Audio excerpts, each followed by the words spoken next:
Hello, good to be here, good to be back. I was on stage here last year talking a little bit about what MTG is doing in programmatic sales of premium video inventory.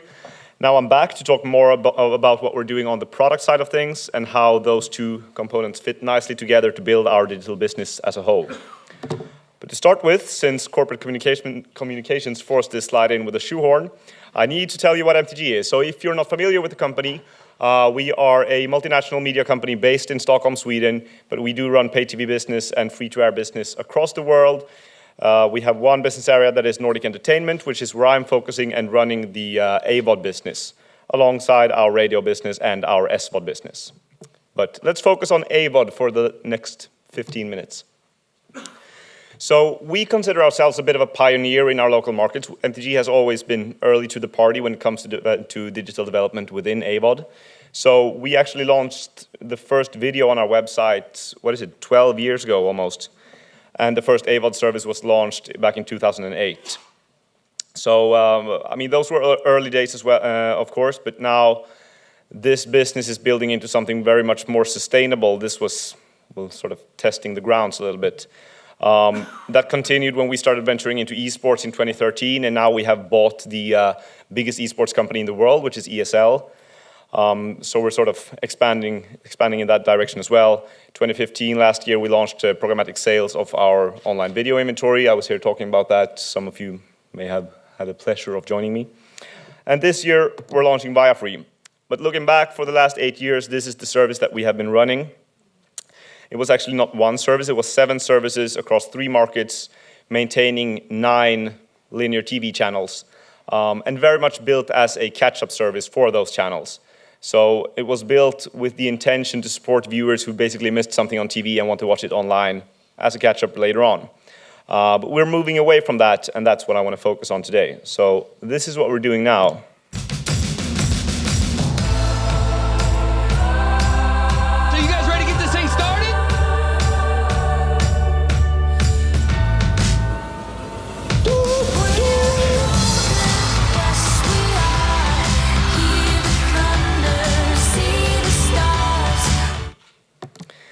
So we launched a service called Viafree in the middle of August this year, so just over a quarter ago.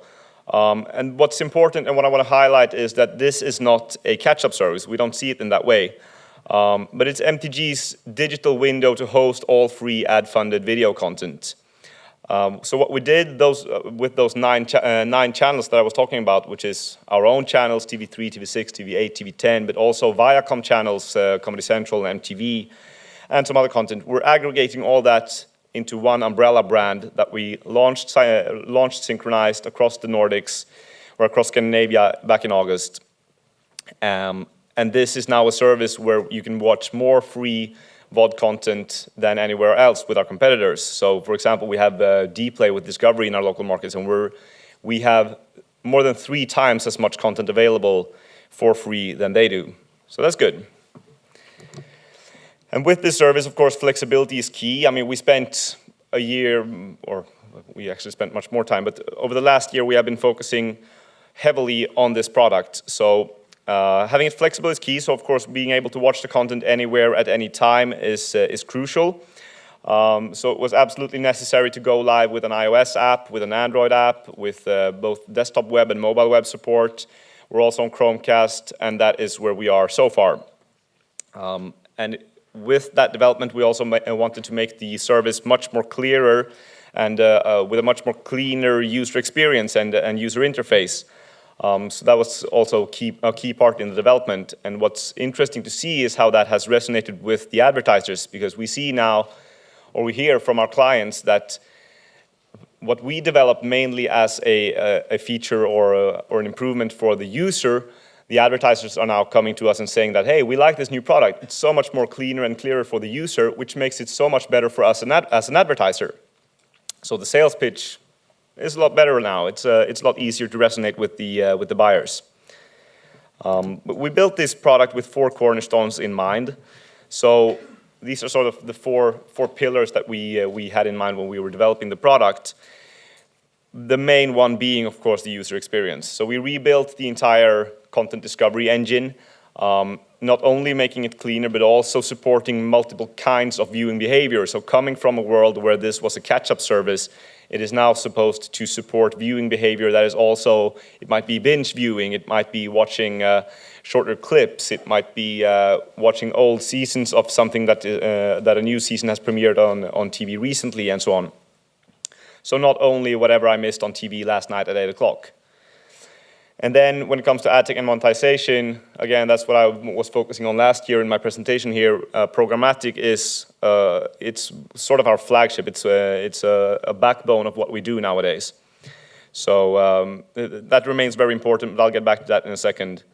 But what's important here as well is that when we did this new product, when we developed it, we also rationalized the ad portfolio to be in line with this cleaner user experience. We took out some, or basically all of the display ad formats, for example, rationalizing the product, focusing on what we do best, which is video. Video is the heart and core of what we do. We want to focus on video ads and the video experience and not go too heavily into display.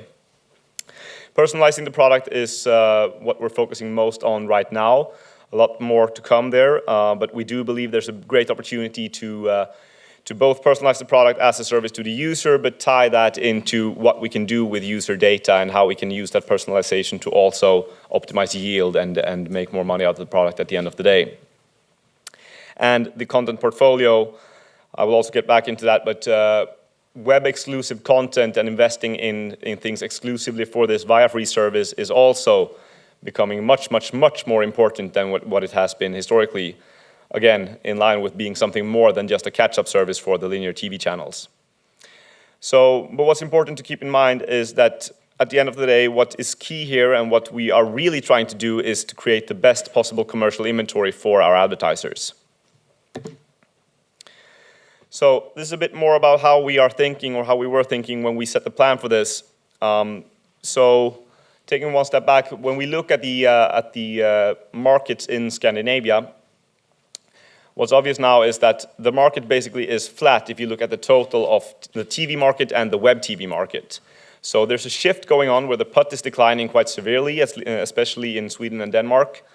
And what we see is that the web TV is compensating for that. So the market as a whole is flat. So it's clear that we need to invest heavily into digital services, into web TV, to be able to capture that shift.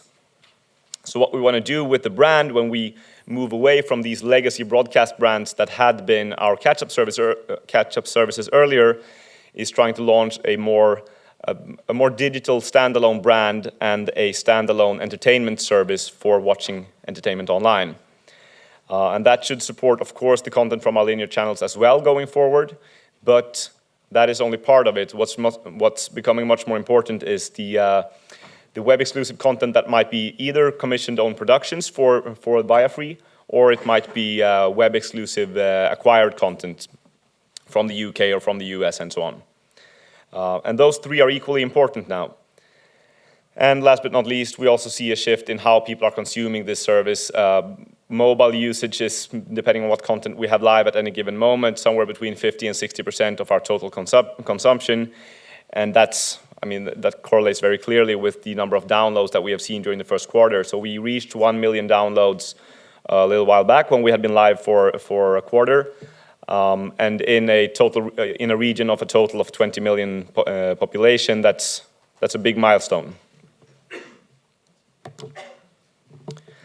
So, on the topic of web-exclusive content, when we had this service live for a while, we started looking into what content is actually performing. Are we successful in this? And if we look at the top 3 titles or top 3 formats in each of the Scandinavian markets, since launched, 5 of these were web exclusives. So all the red titles are web exclusive titles, and the gray titles are pure catch-up rights. So this is a huge shift. This is not something that we've seen before. And now we're investing into some 10 own productions exclusively for Viafree during this fall. And if we look at the total consumption, over 30% of total video start is on some web exclusive title. So we actually thought the shift would come gradually over a longer period of time, but we see instant results when we're commissioning this content supported by the new service that that promotes this content in a better way and in a smarter way. And one of the big reasons why we're able to do that is that MTG owns a MCN, or a multi-platform network, as they want to call themselves nowadays, called Splay.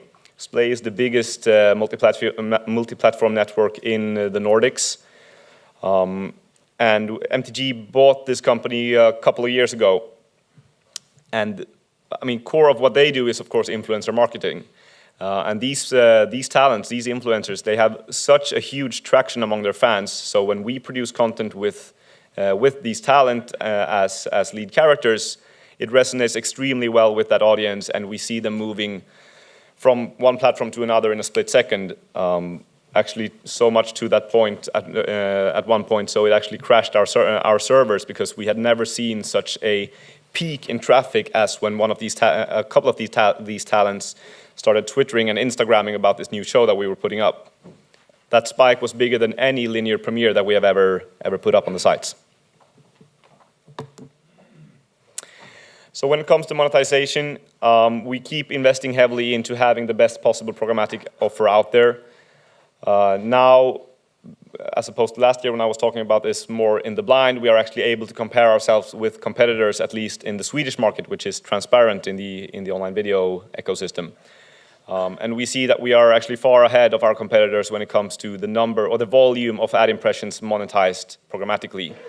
So programmatic is definitely core business for us. It represents roughly 25% of our sales in Sweden, and the CPM levels that we get out of this remains around the levels that I talked about last year, which is roughly 30% CPM premium over direct sales.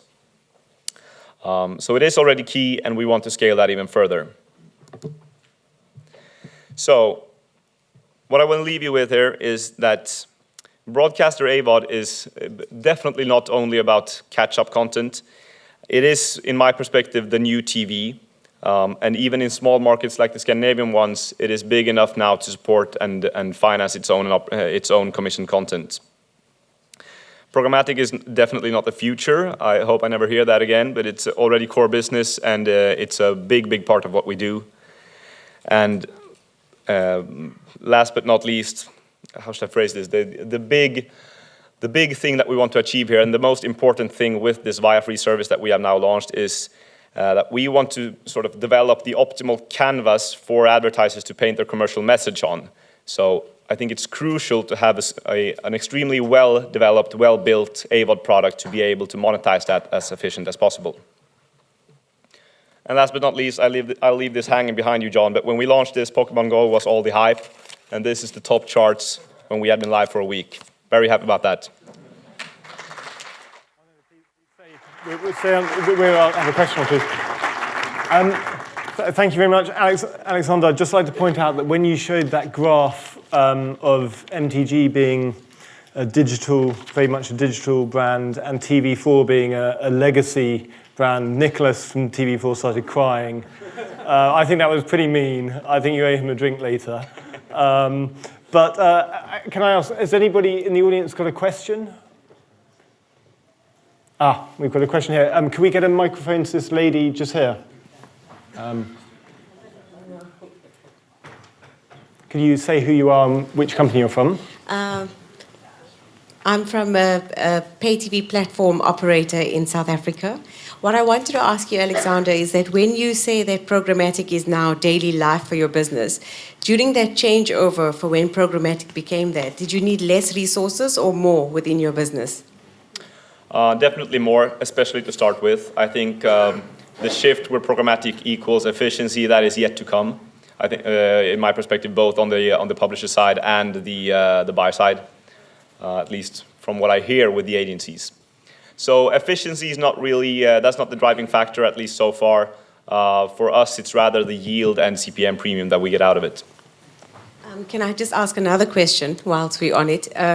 So for the branded content models, how long do you think that your sales cycle actually takes in comparison for a normal day-to-day business? So how long it takes for us to execute a branded content campaign versus just managing a regular campaign? I mean, the lead times are, of course, longer, for sure. But what's good about this new service and what we do with it is that the lead times when it comes to web exclusive content is much, much shorter. So when we're working with these influencers, for example, we're able to take RFPs from clients and execute them rather quickly, whereas in the linear schedule, we might have 6 months lead time. So now it's more a matter of what production quality and what the format is about. We can execute it in everything from 3 days to 2 months. Thank you. Did we have one last question just at the back there? Have to keep it quite quick. I run a tight ship. I guess the first question is about MTG. Are you a broadcast channel as well? Yes, we are. In the market? And how did your distributors respond to this content being available, ad-supported, free? So that's one of the things I've come to realize varies heavily from market to market. In the Scandinavian markets, we actually we get quite well along with our distributors, and this hasn't been it hasn't been an issue at all, to be honest. Congratulations! That's awesome. Thank you. Brilliant. I'm sorry. It's Spencer Charters from Chorus Entertainment in Canada. Thanks, Spencer. Thank you. Brilliant. Well, thank you very much. Round of applause for Alexander, please.